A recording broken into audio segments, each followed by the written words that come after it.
What value do we provide and who is best suited to receive that? And then from there, looking at the customers that receive that value, not just the ones you love, but the ones, and you made a good point. The dreading the call is the bottom end of the spectrum. But I think the top end of the spectrum is going home and saying, I really helped that person.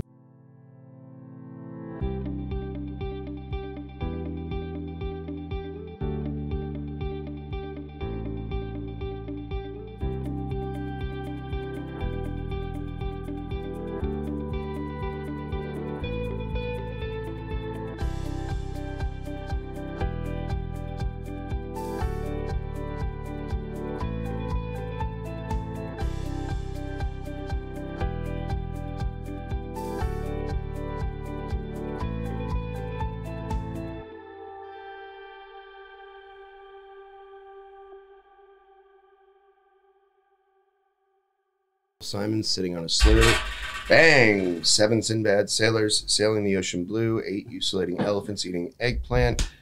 9 nubile Nubians nibbling nuts. I'm a fig pucker and a fig pucker's son. I won't quit pucking figs till the fig pucking's done. That's amazing. Thank you. Did you trademark that as? That's actually... It's a funny story behind that. That's some old college drinking game. When I was in high school, we went to a party, and there were some college girls there, and they were like playing we're in college, we're smart. We were playing like card drinking games, and like, well, we play word games. And my friends are like arguing with them, and they're like, well, you guys couldn't do this. And I'm like, Doug can. And it was basically you had to say each line, chicken, and take a drink, chicken, couple duck. And they keep giving you a line, and every time you screwed up, you'd have to drink until you got all the way through the whole thing. And most people were not able to do that. And well, I'm Doug Hall, so it didn't take very long.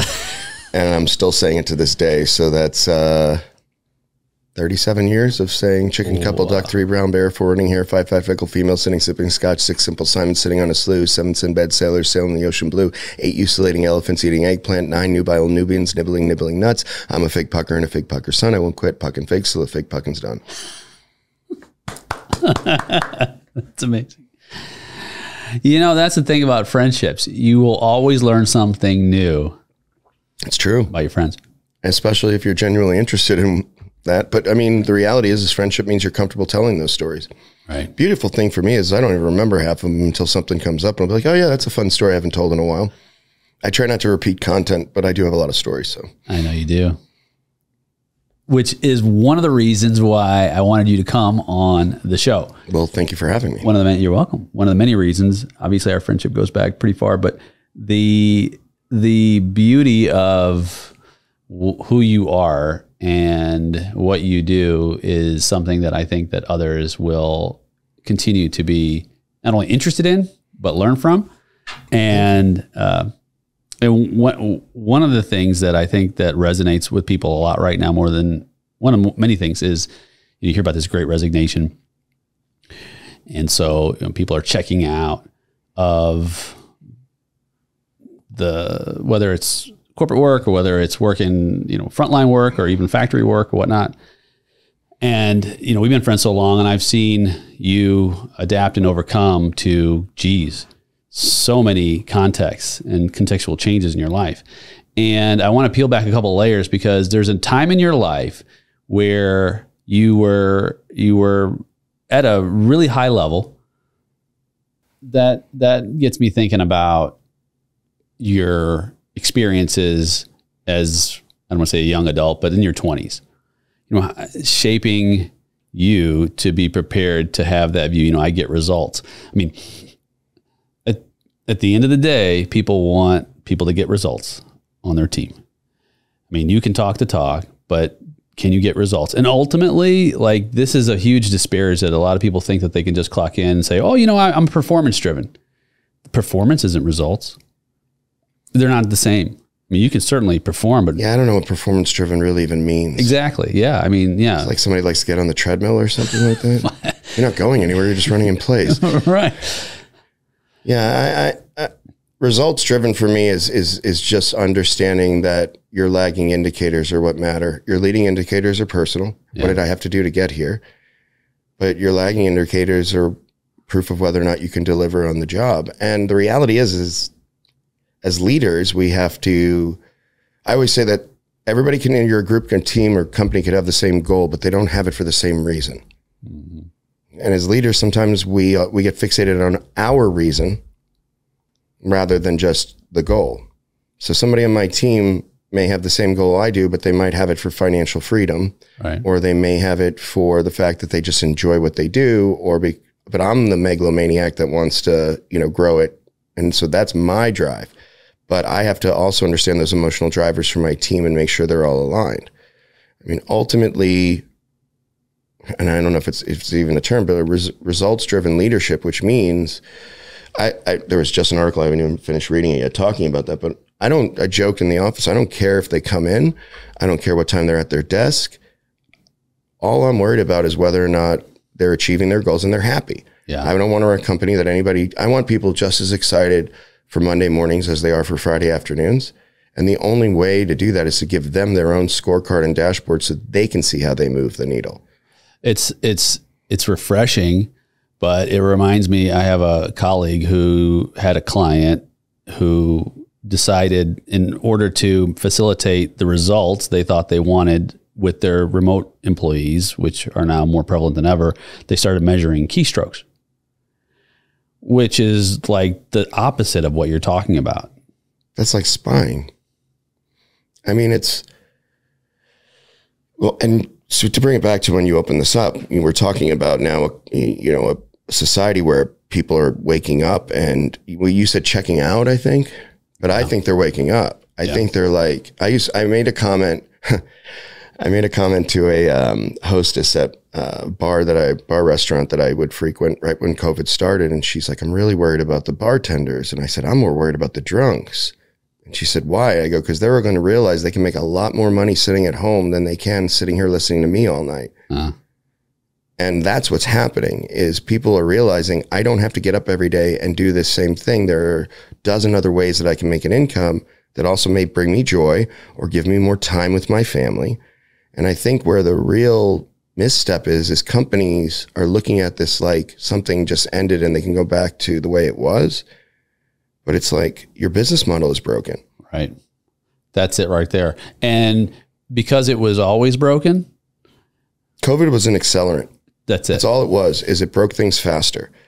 And ultimately, you talk about restaurants. I can't remember the name of the chef that has Shake Shack, but he's a well-known restaurateur. We'll have to put a footnote in here if I can remember his name. But anyway, I listened to a podcast on this. He opened up a restaurant where there was no tipping. Everybody was paid salary.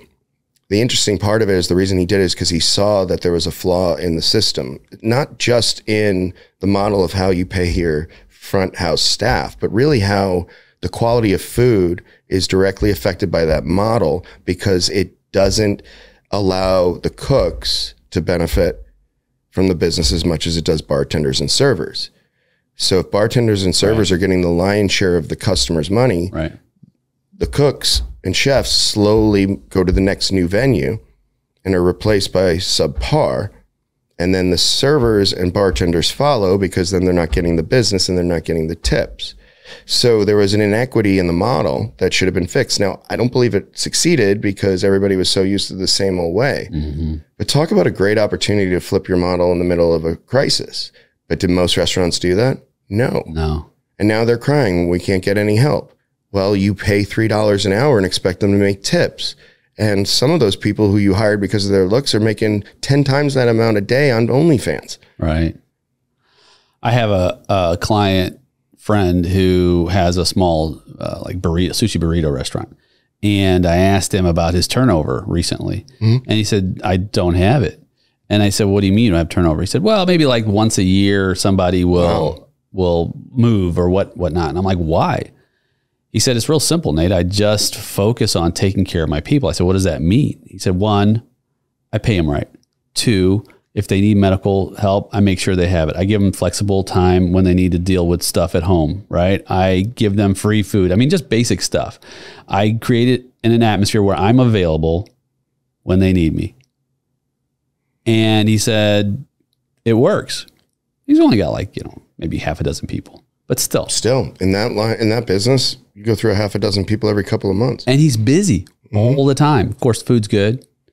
And so he had to have that system set up. He couldn't make that. He could not set that system up post crisis. I mean, he could, but he's not going to. Here's the problem with like a Golden Corral or just fill in the blank. There's only one problem with Golden Corral. I mean, not to disparage Golden Corral, but I can give you half a dozen. I'm sure. I haven't been in one in years. I'm sure there's great things, but when I saw the sign, $500 signing bonus, that's a huge red flag to me. When I see it at Deerberg's or wherever else, right? Because they're thinking this transactional model of leadership is going to be my solution, and it's not. It's just not, because we know that money can get someone someplace, right? But it's not going to keep them there. No, your culture and your leadership keeps them there. So it's two dynamics, or two pieces to this dynamic. There's the financial model, which you touched on. You got to, people, and especially with salespeople, I always say, if my salespeople are worried about paying their bills, how are they focused on helping the customer? 100%. The other piece of that is creating an environment that people want to come to, and where people want to work with each other. A busy day at a bad company is a rough day. A busy day at a good company is a successful day. Right. And your team reflects it that way. But when we talk to the financial model, and I haven't noticed Starbucks struggling to get help, probably because they don't treat it like a coffee shop. They treat it like a career. Yeah. Most of the places that we're hearing are having trouble hiring is because their models are about transient labor. They're not building positions for people to move up. You talk about a server, it's not like a server is a path to restaurant ownership. Right. It's fighting over which night you're going to get the best tips. Yeah. So it's not built systematically or structurally or fiscally to sustain. Now, don't get me wrong. There are people that work at steakhouses that make $160 a year and have business cards and everything else, but those models are done in a way where those people are paid a salary. So you can have a server at a steakhouse making $160,000 a year salary at some places, but you have servers making $235 an hour, whatever it is, and getting tips. So it's just all over the place. The model just doesn't make sense. Now, point is, it probably does for the steakhouses. They figured it out. We have a high-end clientele. We want them to see the same person. We want that person. They send cards, most of those places. Like, it's different. That's a different model. But the standard restaurant model is broken. And a lot of models are broken. And that's what I meant by COVID. I had a good friend, and she was very successful in her business. But when COVID happened, she lost a deal that shut her down. And when I talked to her about it, I mean, this is a highly decorated woman in her field. She said, truth is, I should have closed down a couple of years ago. And that's all it needed. And so if you're building a company that can get taken out like that, and where your people can't maintain, that's the thing. COVID proved whether your culture was really strong or not. Right. Because people turned on each other. And only the companies with true, real, deep, valuable, organically driven culture, those are the ones that didn't feel it as bad. Because they want to work. They want to succeed. They want to serve. They believe that there's a higher purpose and a cause. And so, there's an old saying, people will fight for money, but they'll die for a cause. And so, I always try to encourage not only others, but even myself to look inward and say, okay, what is our cause? I mean, not to be, super, flaky or, but it literally, like, what is it that we're doing here that is serving the greater purpose of who we are? And I think that when you start to bind people together around a cause that's greater than yourselves individually and collectively, then you have shared purpose.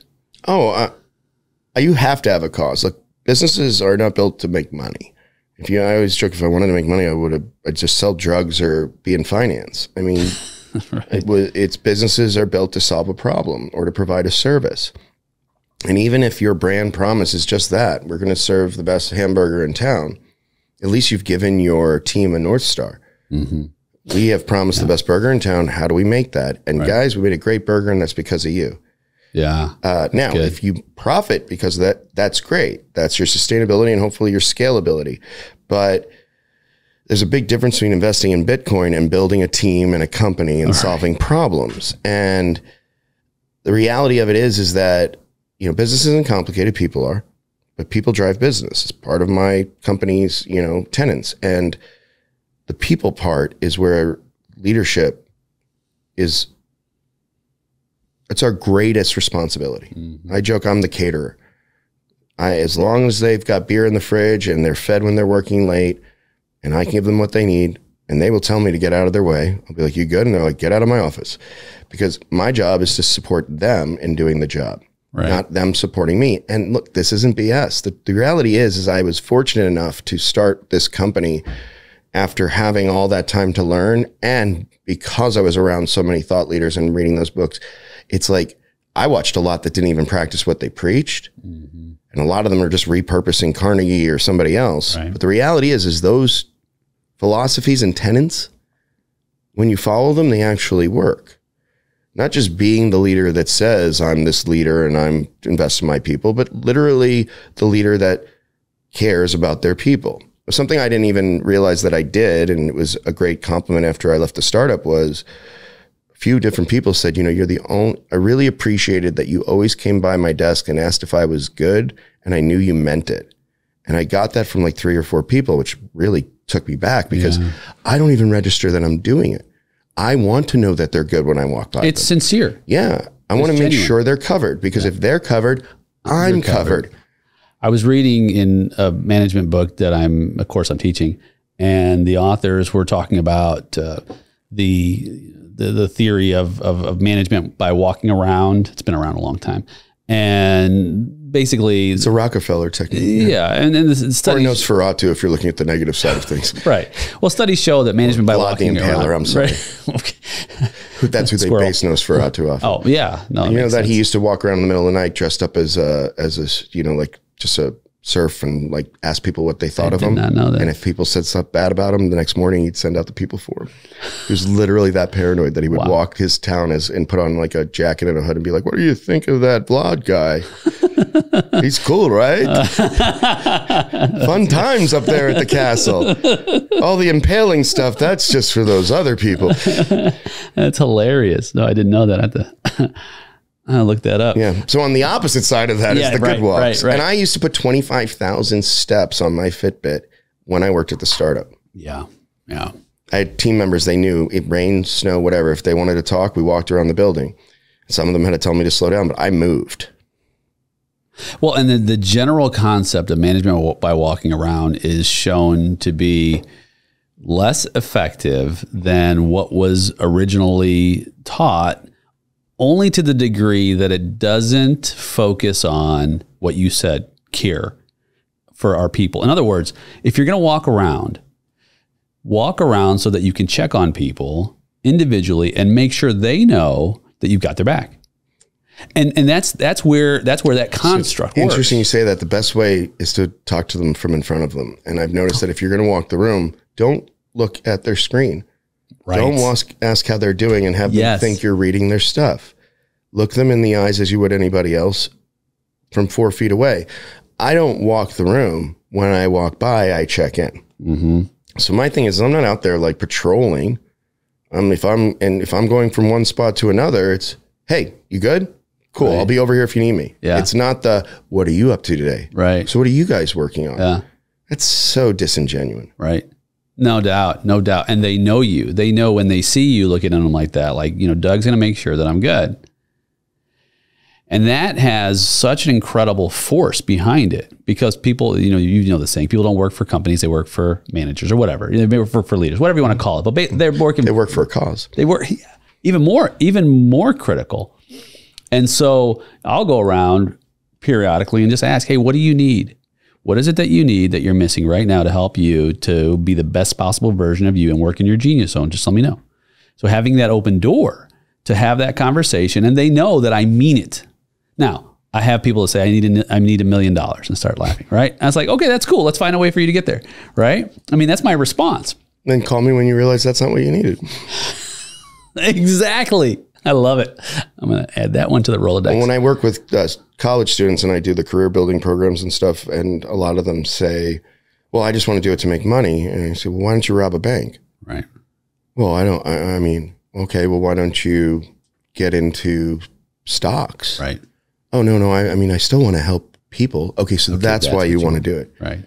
You know, it's nobody does anything for money. Money is not even real. They do it for an exchange of value. They do it for comfort. Right. I mean, at some point, your car can only be so nice. Your house can only be so big. Yeah. The reality is what people are usually chasing is some other goal that they tied to revenue. And I tell a story in those same student programs about somebody, I'm not going to break the whole thing down about, and I've gotten really good at not using pronouns in the story. Yeah. But it's just a story about a child who loved Sunday dinners, but one parent was a plumber and one parent stayed at home, and they only had Sunday dinner because their shifts were so bad. And they thought, when I grow up, I'm going to make sure we can have Sunday dinner every night of the week. So they worked real hard to focus on their career and how much money they were going to make so that they can make sure that, and they got so invested in that they were more distant from their family and building on to the house. And then one day, one parent's dating the plumber, and that's who's getting Sunday dinner when the other parent's picking up their kids. Oh, wow. Because it had nothing to do with the money. It was about time with your family. Right. But people change that focus. They forget the whole reason I wanted to do this was this. And then that's where they go down the path of being miserable, because you have to remember your ultimate goal, joy, and purpose in this. Why did I do this in the first place?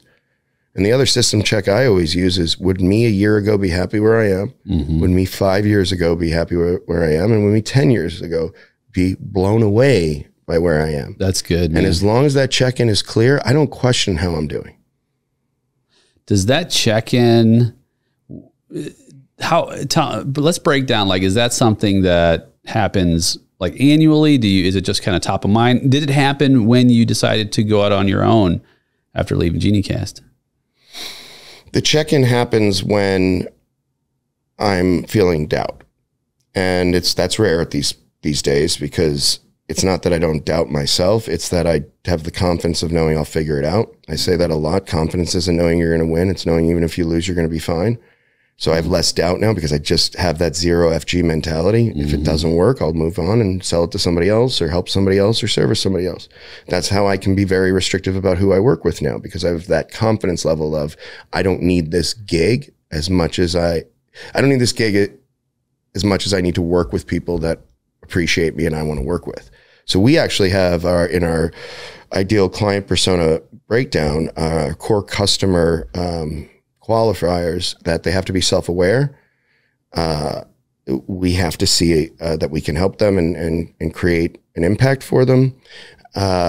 They self-aware impact. They have to have a story we want to tell.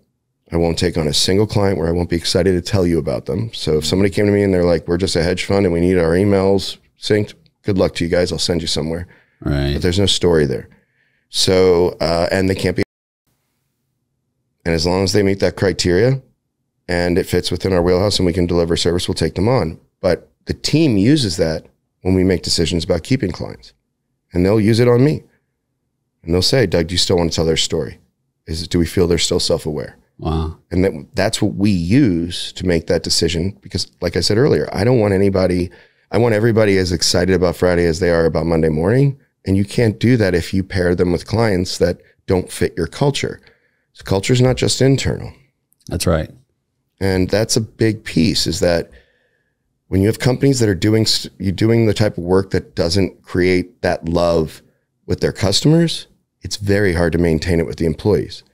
Yeah, I agree 100%. The degree of clarity that you described your ideal client fit was just so powerful. I mean, that was powerful. Just think of how much better our relationships, our actions, our output will be by laser focusing, just like you said, and also creates a better, not only value proposition, but that barrier to entry creates a higher level of not only street cred with you, right? Because look, you've got to get over all this, and we're just not taking everybody. So then it creates a scarcity, which is also attractive. Yeah. And that you're serious about that client who fits that model that you can help along that trajectory. Dude, that's huge. And I wish more, I mean, I love what you're saying because I even think about it for us, same thing. And so when you're just getting started. Take on anybody. Are you familiar with Belsky's positive slope? Have we talked about that? We have not talked about it. So I'm a big proponent of it. I had a great business coach, Don Schiavone, and he turned me on to it. But Scott Belsky is a author, and he writes a lot about business growth and customers and all that nonsense and stuff, you know. And but the slope is really powerful way of looking at how you bring in the right customers at the right time. Mm-hmm. And it's interesting because it's new business, but it's also sometimes it's new products or new divisions or rollouts or whatever. But you start with willing, then you move to forgiving, then you move to viral, then you move to, I believe the next one is profitable and then valuable, or maybe it's valuable and then profitable. I think it's valuable and then profitable. And so when you look at that, you start with the willing. If they're willing to work with me, I will give them service. And then you move to forgiving. It's a little tough to get them, but they know this is early and we're partnering on this and they're going to be a good partner for us to approve the product. But when you move to viral, had you not gotten rid of your willing, or at least figured out a way to legacy them that they're not taxing, it's going to affect that viral client that's going to tell others about you, because there will always be the drag. Your team will feel that drag because like, oh, I got to get on with that one client and I got to treat them nice because they were here from the start, but they don't pay for anything because they remember when we did it for free. And it's like, it never evolves. Yeah. Now, the other piece to that is that you can actually turn those customers into what I call connectors or a referral network by kindly sending them somewhere where they could be serviced and doing it in a way that says, I can't take you any further, but here's some things that you can do. Here's some places that, you know, some other people that can help you at this price point, and I'll always be available to give you advice. That breakup, that's a very important thing. And it's very much like relationships. When you drag something out, resentment builds, and then it also hurts you in the community, because at some point somebody says, oh, you were with those guys. Yeah, but after a few years, it got really bad. Yeah. No, we got better, and you stayed the same because you were a willing customer. Right. And so by letting them go, you're doing yourself a service and them a service, because then there's going to be a better result from them being with somebody else, and you will have positive feedback in your space. But when it comes to that client persona thing, it's not just about us being picky. It's as much as it is for them as it is for us, because we won't be able to help you if these things, we don't have time for you to realize you don't know what you're talking about. Like, I've had people come to me and I'd be like, where's the bottleneck? What's the problem? Oh no, we're fine. Then why am I on the phone with you? Why are you here if you're good? The number one is, we just need more marketing. Well, let's take a look at your sales flow. Let's look at your throughput. I call it the batting box scenario. Everybody wants to put more balls in that hopper, but that arm can only throw so many balls a minute. Doesn't matter. Yeah. And that's the thing. They have to be able to say, you know what, you're right. I didn't see it that way. If I don't get that from them on a discovery, they're not going to be a good client, because every call is going to be an argument, because they will fight change, and we're a change agency.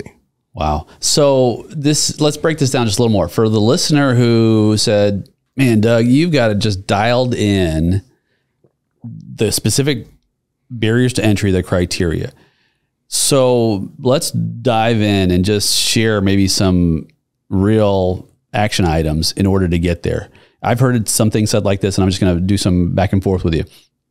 Some might say, pick your ideal client who you absolutely love to work with, one person or one group that you get the most amazing results for. It's super energized. You're excited, and start identifying those mutual characteristics, and also and attributes. Yeah. And then identify the person that you dread getting the phone call. You want to ghost them every single time. You know that they're a total energy drain. And what about it in that relationship that you absolutely hate?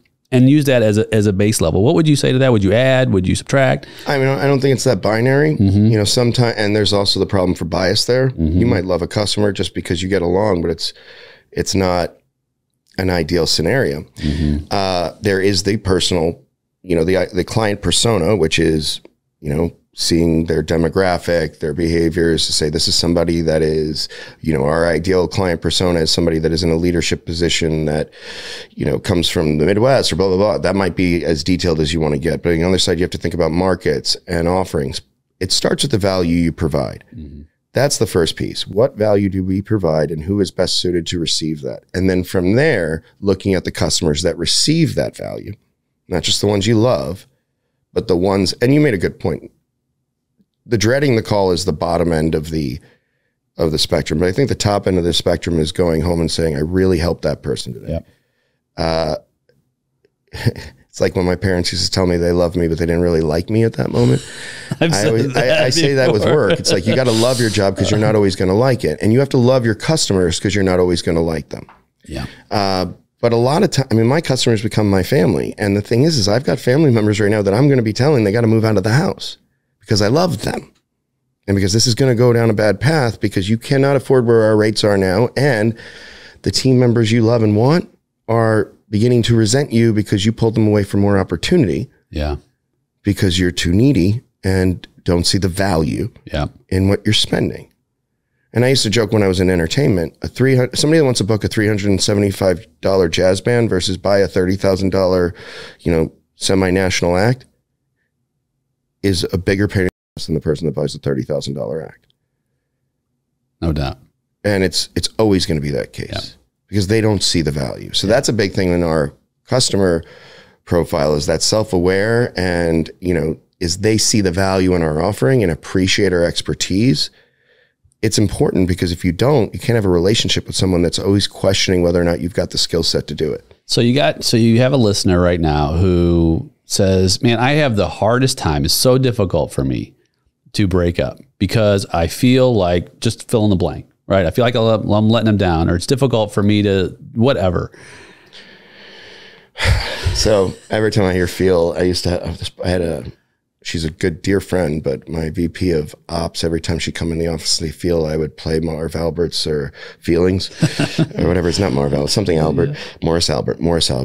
And so she'd just come in and I had it queued on my desk. So anytime she'd be like, so, and I just feel like feelings, nothing more than, just turn it off. We're like, come back with math and feelings. Right. The thing is though, when it comes to that, it's the same way that I have to not rationalize, but I do believe that when I have to fire someone, I'm doing the right thing. This is going to back to the parent line. This is going to hurt me more than it hurts you. It's the results again. Yeah. So if you are saying that it's kind of like pulling the plug on something. If somebody is suffering, if a relationship is suffering and you are uncomfortable ending it,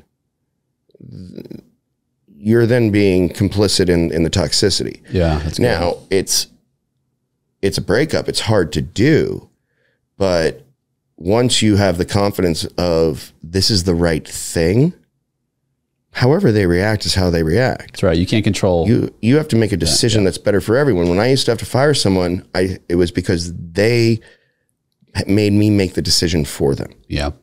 There's no question that some people know when things aren't working out. It's who's going to make the decision to end a problem or fix it. Yeah. And I think that what you're saying, it all comes down to data, right? And so we've got to take the emotional aspect out of it that will cloud our judgment. Emotions aren't bad inherently, but it's when they cloud our judgment, our good sound judgment, to make the decision that benefits the collective decision making that ultimately leads us down the road we want to go.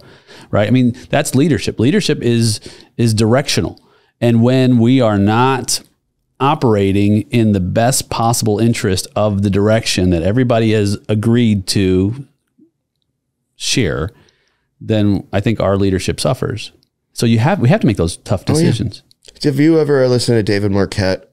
He's a speaker, the Turn the Ship Around guy, I think is what his stuff is. Or what is that? He was a naval commander, and he talks about how he changed the way that he ran the ship based on, instead of him having to know everything, he let them tell him what to do. It's a great presentation if you haven't, and I'm sure you have. But the thing is that he said that in that presentation, he says that there was only two things that he, saved as his decisions. And one of those was the decision to push a button, if lives were, because that he had to carry that. And it's interesting because when I came to, and I know we're into firing people, whether it's a client or an employee, with my last job, when I had maybe 18 or 20 people when I was my last year there, I treated terminations the same way. They would make the determination of whether it would happen. Yeah. But I would, especially if it was somebody I hired or somebody in the higher rank. I mean, if the team would handle, stuff. If somebody that barely, had a relationship with me, they didn't need me coming in and doing the principal just showed up. But anybody I hired or whatever, I did the deed. Mm-hmm. I didn't make anybody else do it. That was my role. However, the final decision was mine, but the recommendation came from them because it needs to be groupthink. Because when you talk about reaction, you talk about clouding, we're human beings. Yeah. We have our own biases that we're not even aware of. So my decision to terminate someone was based off of criteria that was delivered to me in a recommendation from a team. And I think that also speaks to integrity, because it takes a certain level of integrity, which is in a sense being whole or undivided, to make those tough decisions, mm-hmm. right? Because you're not going to bend at every turn of how you feel about this, or, well, maybe this time it'll be better. It's literally, hey, look, I have to maintain integrity in this model of leadership. And integrity means that I make these tough choices to free people's futures. Well, it's back to goals and results. Right. You have to ask yourself, why am I keeping someone on? Right. Why am I still working with this client? If our goal is to achieve this, is this helping me achieve that goal? So when you think of it as whether you're a naval commander or running a company, you need to think of the entire unit and how it proceeds. If somebody is holding it back, cutting the line saves them as much as it saves you. Mm-hmm. However, and I keep seeing this post on LinkedIn, it's the one way to lose a good employee is to tolerate a bad one. Right. And the same thing with clients. It's that toxicity spreads. Now, It's not always easy. I mean, we've offboarded clients and it was a long, arduous process to do so. And I had to guide the team through it in those cases. And in some cases, those people change on you. Like, it's interesting, the people that were like thankful and loving you and feeling so good about your time, when the relationship's coming to an end, suddenly they want to use as much of your time as possible. Right. And it's like, was this what this was all about? But sometimes that's on me because I didn't validate or score the customer the right way. Sometimes it's just a shift in the relationship, which changes. People change. But ultimately, you have to have a criteria set and a system in place to help you make that decision. Yeah. That decision has to be set against some sort of cultural, structural, vision-driven process of this is who we are, this is whom we serve, and this is why we do it. It makes it very easy then to make those decisions, because if that cannot be achieved, then it's your responsibility to ensure it can be, whether that means somebody else goes on a different journey, and this is where you leave them. 100%. I don't disagree with any of that. But in fact, I wish there was a but right there. But there isn't, because the barometer or the measuring stick of how we make decisions, it becomes so much easier to make decisions if we have processes and systems in place that will ultimately administer those, starting with our value system.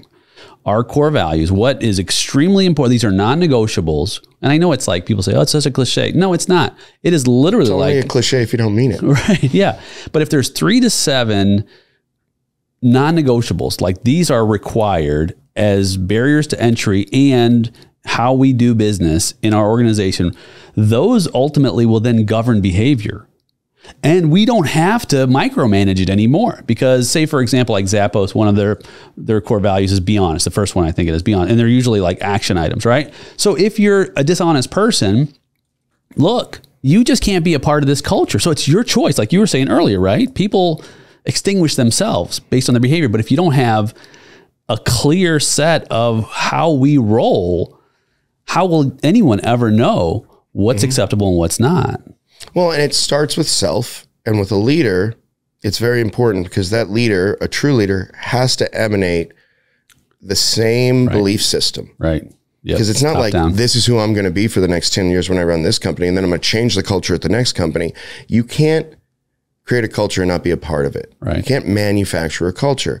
And that comes from leadership. And what I learned when I was an entrepreneur was I was creating cultures underneath leaders or in spite of or in a vacuum from. And when I left, that was actually detrimental to the team because it's like dad moves out and you find out mom's not the person you thought she was. Right. And so it's one of these situations where they go from inflated joy to misery because in a matter of one person walking out the door, the entire thing shifted. So there's also a responsibility to ensure from the very top, the culture is emanated. And the real piece of this is that you have to really find joy in the results of your culture. Mm-hmm. Your culture isn't about keeping people there. It's about giving them a reason to be there and fulfilling their lives outside of just the jobs they have to perform. We have a term in the office. It came out of a internet meme video thing that Laterian something, can't remember his name, but it was some little kid that stole a car. And when they're getting interviewed by the news, they ask him why he did it. And at some point he says, I just want to do hood rat stuff with my friends. That has become an internal mantra at the office. Nice. Because, and it's interesting, I was on some group call with some incubator and they were doing the whole emotional driver, reasons, purpose stuff. And they asked me, they said, what's your business driver for doing this? And I said, scalable impact. I don't worry. I'm not a revenue driver guy. If I can provide a scalable impact, because this was a project we were all going to collaborate on, then I'll participate. And she said, well, what's your emotional driver? And I said, I just want to do hood rat stuff with my friends. And everybody laughed. And I went, no, I'm serious. You can write that down. And what that means is our work environment is conducive to having a good, I just had clients come in from out of town and somewhat conservative client. And our last night out, we went to a drag show and the team was taking photos. In the morning, we were all exchanging videos and it's like, we're hugging goodbye. Like it's like seeing family leave because it's authentic. It's real. And then it's not work. We talked about a lot of work over the last 3 days. I had a freaking blast. My whole team was like, that was the best night ever. So when you get to that point that nobody's looking and going, well, how much am I getting paid to stay out late tonight? Or I have other, it was organic. It was beautiful. It was natural. And that's what I mean is like, if I can create an environment where I can pay my bills and make a living and help people be better and create an environment that I enjoy and that they enjoy, it's not work. Yeah. It's beautiful and you're brilliant. Oh, well, thank you. I appreciate it. I'm learning to accept compliments. So if you just hear me say thank you, it's my way of reminding myself that I can't go, no. Yeah, no false humility. And I appreciate that because there's a brilliance to what you're saying and it's a culmination. I mean, gosh, we've known each other going on a quarter century, which certainly dates us, but there's I wouldn't date me at this point. There's such, I think, a shared appreciation for our common ambitious curiosity that drives our growth and our contribution to our individual, constructs that we, that we create in our, in our day to day. And I think that that's something that resonates with our listeners. People that are listening right now are certainly thinking, wow, am I in that space? Am I in that zone? And if they're not, it's not too difficult to get into it. It took me 44 years. Yeah. I mean, granted, I'm attributing my infancy and everything to this, but I had this at 22 at a nightclub. I just didn't appreciate it or understand it. But you're talking about a place that had such a strong culture that people were willing to come in and clean the place for free. Yeah. Like it was, I was thinking about this, I'm like, that was the worst thing we could have done. We didn't pay people. They didn't clock in. They were hourly people. It was just like Sunday cleaning party next month and everybody showed up and had a blast. See, but that's it right there. And I know, we're coming close to a close.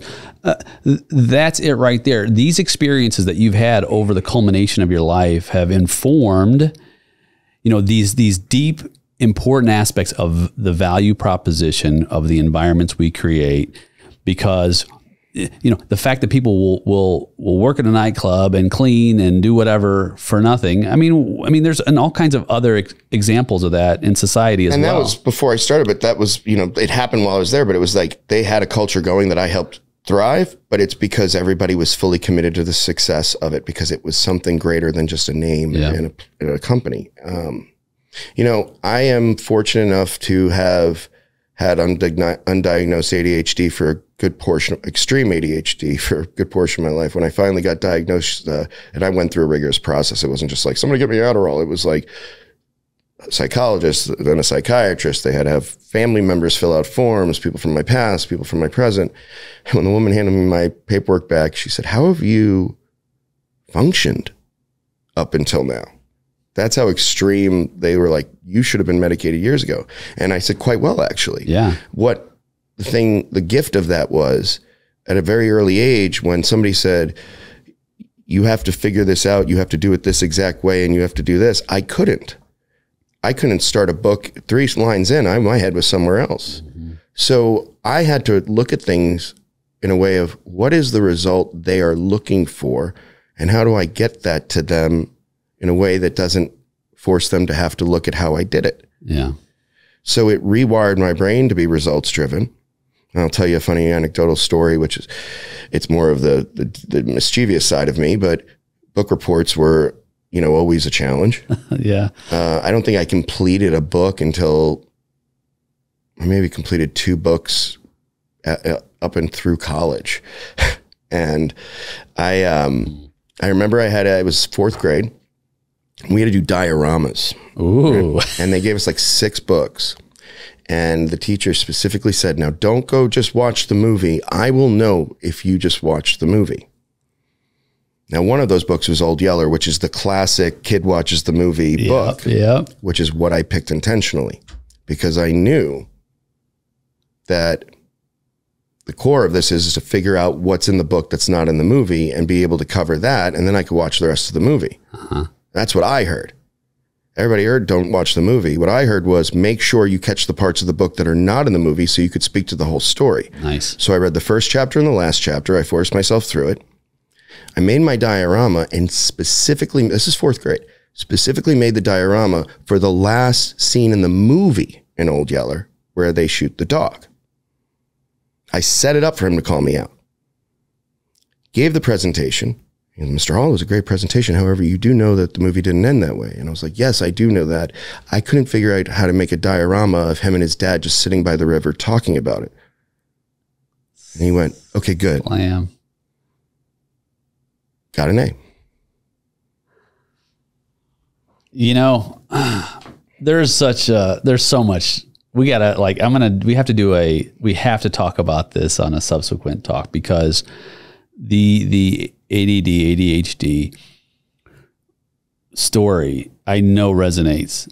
I know there's people that share that. And what I love about what you just said was your ability to take your desired end result and create a system or process that will ultimately achieve that. I listened for the need. Mm-hmm. He told me what he wanted. I was listening for what he needed. He needed a presentation that didn't sound like the movie. Yeah. He didn't need me to read the book. Right. At the end of the day, he probably didn't care. Right.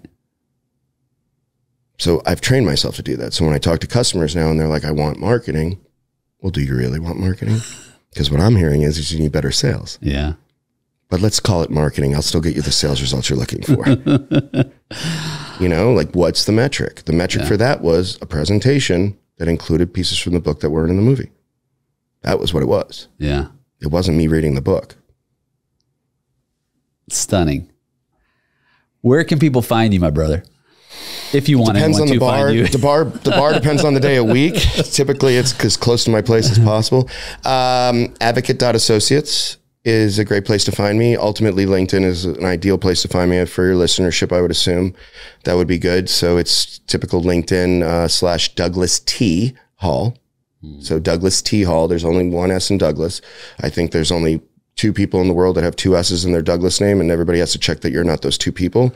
But I'm the other 99% of the Douglases that is just 1 S. So it's Douglas T. Hall on LinkedIn. You'll find me. I'm bald and beautiful. You are indeed. I love you. Love you, man. Thanks for having me. This is awesome. I'm going to have you back because so much. We just scratched the surface of this conversation. Well, and you said we're coming to a close. I always say I don't use the term close. It's a conversion. We don't close anything. That's Keep right. it open. That's right. Don't close a client. Conversion. You convert to another stage. Yes, that happened to me about 20 years ago. So we'll convert to a couple of other calls. I like this conversion ratio. Love it. My man. Well, my friend, thank you for joining me on this episode of A Call to Leadership. If you've been listening, you've probably heard me talk about our accounting and advisory business. And this show was actually born out of that business, those relationships. I found that entrepreneurs and professionals were missing aspects of their leadership that fed into their bottom line and helped their businesses be successful. If you're in that place where you feel, oh my goodness, my tax person or my accountant, I can't find them, or maybe the service wasn't up to my expectations, do not despair. I'll leave how you can find us in the show notes.